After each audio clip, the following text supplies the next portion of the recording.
Bonjour Anthony, Salut Vincent. ça fait un an qu'on ne s'était pas vu. La dernière fois, c'était pour la révélation de la première Alpine, de la nouvelle Exactement. Alpine A110 ici à Genève. Euh, on a fait les essais, maintenant on connaît un peu mieux la voiture. Et aujourd'hui, on découvre deux nouvelles versions, de nouvelles présentations. Là, aujourd'hui, on est assis dans la légende.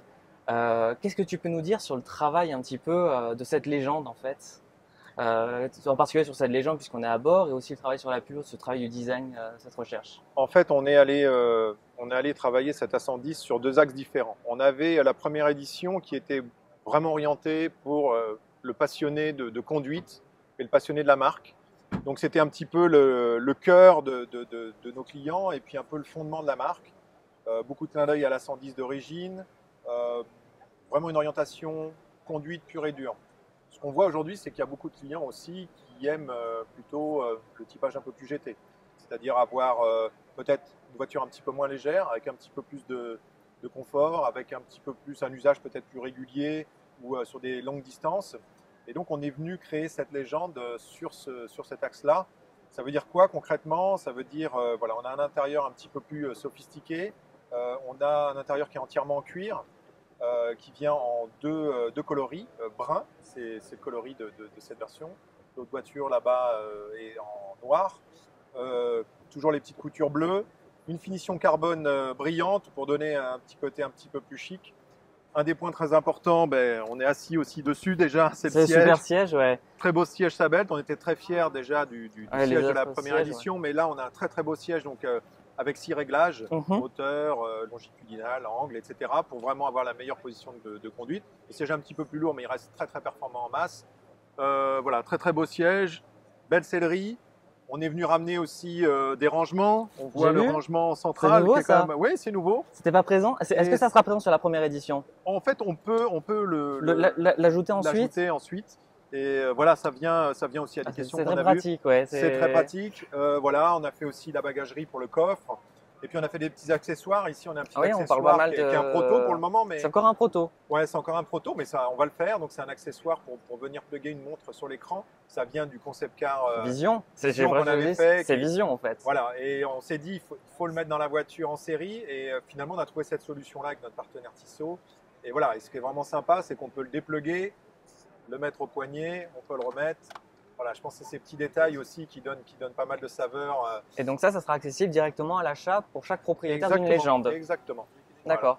Voilà, donc sur l'intérieur, c'est les grands points. Sur l'extérieur, on a des nouvelles teintes qui sont disponibles sur Pure et Légende. On a le gris tonnerre, on a le blanc irisé qui est exposé ici, qui est un blanc un petit peu plus bleuté que Oui. n'était le blanc de la Solaire. première Le blanc édition. solaire, ouais. On a le bleu abyss, très beau, très profond aussi, beaucoup plus chic. Et c'est un deuxième bleu qui est vraiment complémentaire avec le bleu alpine. Tout à fait. Et des jantes aussi. Donc sur la Pure, on a une jante 17 pouces qui est intéressante parce que c'est elle aussi qui procure, je dirais, la conduite vraiment la plus fun sur ce châssis. Oui. On a ensuite des options en 18 pouces.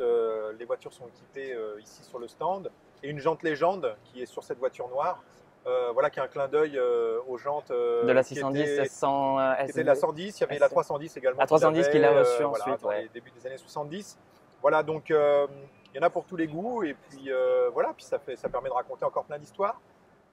J'ai oublié aussi, il y a pas mal de travail sur le son. On avait travaillé avec Focal. Oui. Ici, on peut voir Là, il y a une derrière, upgrade en il y a fait. un superbe subwoofer juste derrière le dos qui vient ramener encore un petit peu plus de, de, de, de son et puis de qualité sonore à l'intérieur de l'habitacle. Voilà, donc maintenant, il y en a vraiment pour tous les goûts. On peut descendre en dessous d'une tonne 100. Même avec tous ces équipements, on est à 1 tonne 123. 123. Donc ça reste extrêmement maintenu, performant pour une voiture un peu plus GT. Donc on garde toujours l'essence même de la 110. De la 110, mais oui. voilà, on vient l'adapter au goût de chacun. D'accord. J'ai une question moi par rapport au bleu abyss. Est-ce que c'est la luminosité du salon qui fait ça? Il me semblait que sur les photos, il faisait quand même un peu plus bleu. Là, j'ai l'impression qu'il y a légèrement les reflets, pas violets, ça serait un peu. Si, un petit peu. C'est volontaire, que, c'est vrai, oui, ça rend bien. Ouais. c'est-à-dire qu'il y a un bleu assez profond, mais avec la lumière, il réagit assez fortement. Voilà, et donc dehors, c'est assez beau. Il y a quelques reflets violets, mais qui sont bien maîtrisés. Je pense que c'est ce qui fait un peu la richesse de ces teintes. Au même titre que le blanc irisé, on le verra au soleil, prend une teinte bleue. Il y a des reflets bleus qui sont très très beaux. Voilà, c'est pas des teintes basiques, c'est des teintes assez sophistiquées, assez belles, et dehors, franchement, elles sont magnifiques.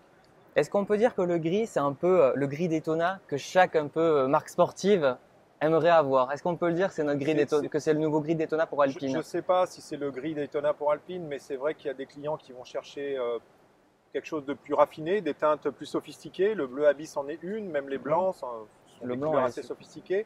Il y en a qui vont aller chercher des couleurs beaucoup plus voyantes. Oui. Le bleu Alpine en est une. Voilà, donc il y a des moyens aussi de travailler. Encore une fois, il faut répondre à tous les goûts. Le gris est peut-être plus consensuel, mais on n'a pas fait un gris basique. C'est un gris qui est extrêmement travaillé, qui est très très beau. Voilà, donc encore une fois. Un rouge? Bleu, blanc, rouge. Après, la question revient. Step by step. Aujourd'hui, on amène des nouvelles couleurs. Et voilà, et puis on a une longue vie devant nous pour vous amener de nouvelles couleurs. Il faudra être patient. Je sais que tu es très engagé au niveau sportif avec Signatech. On l'a vu encore aujourd'hui, ça s'est poursuivi. Est-ce que tu as aussi travaillé sur la décoration de la GT4? Alors, parce que je sais que tu es. Pas que sur la décoration. Pas que sur la décoration, on a travaillé avec Stéphane Barral, le chef de projet de la 110, qui est un fan aussi de compétition. Donc, avec Lionel, l'ingénieur en chef du projet, on a travaillé dès le début ensemble pour développer l'aileron. Hein. On n'a pas mis d'aileron sur la voiture de base, mais là il en fallait un. Un bon appui, les splitters à l'avant, la déco évidemment. Et ça fait partie du partenariat avec l'équipe de Philippe Sino. Oui.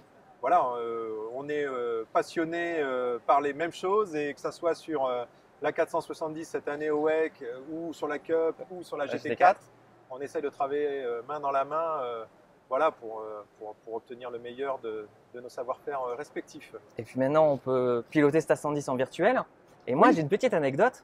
C'est le compteur normal qui s'affiche dans le jeu en incapital. Est-ce que c'est un petit accident ou est-ce qu'il y a moyen de le faire corriger? Non, parce qu'on aimerait bien un écran track. Enfin, moi sur circuit, c'était l'écran track que j'avais. Ils ont toutes les données chez Gran Turismo. Je pense qu'il y a encore des petites mises à jour. Tu peux peut-être pusher une petite mise à jour, un petit upgrade. On va les recontacter, mais on est ravis d'avoir la voiture dans le jeu. C'est génial, hein, les gens sont fans. Oui, parce que en fait c'est une belle aventure. C'est un peu comme je disais tout à l'heure avec Philippe, mais finalement avec Casunori et son équipe. Dès le début, on a une relation très sincère et très sympa. J'espère, mais en tout cas très spontanée et puis de passion partagée. Donc on a développé la Gran Turismo à l'époque, on a fait l'update, on a amené la 110 et voilà. Et c'est vrai que c'est un plaisir de l'avoir dans le jeu. Maintenant j'ai hâte de voir la suite. Mais, voilà, justement, maintenant que on connaissait Première Édition, on connaît Pure et Légende, on connaît GT4, c'est quoi l'avenir pour toi maintenant? Nous, on a toujours 1, 2, 3 coups d'avance. Toujours 3 coups d'avance, oui. Oui, c'est notre métier. On est en train d'imaginer la suite. Voilà, c'est beaucoup de réflexion en ce moment. C'est un moment décisif. Les livraisons progressivement. La première, là, ça y est, à Grenoble, c'était un événement majeur tout de même. Même si nous, c'est vrai que maintenant, côté design, je dirais que cette phase-là est un petit peu derrière nous. Il y a un stress un petit peu qui a tombé maintenant. On est plus dans le détail, un petit peu les itérations progressives. On prépare toujours la suite. On a préparé les versions que vous avez ici. On prépare la suite évidemment. Et voilà, mais c'est ça qui est intéressant, c'est de faire l'aller-retour toujours entre l'amont et l'aval, mais de rester toujours, d'avoir toujours cette vision globale pour être fidèle aux ingrédients, à l'ADN qu'on a mis dans la marque. Donc voilà, c'est une période vraiment passionnante. Je pense que pour toute l'équipe, ça va être tous les fans, je année. pense, on est content du retour. Et les tests, le fait d'avoir vu les essais presque unanimes, c'est quelque chose de positif. Eh ben, c'était un grand plaisir, mais voilà, et c'est toujours un plaisir de pouvoir la conduire. Donc, je pense que les clients vont pouvoir expérimenter la reconduire encore. Merci beaucoup, Anthony. Je t'en prie. À bientôt. À très bientôt.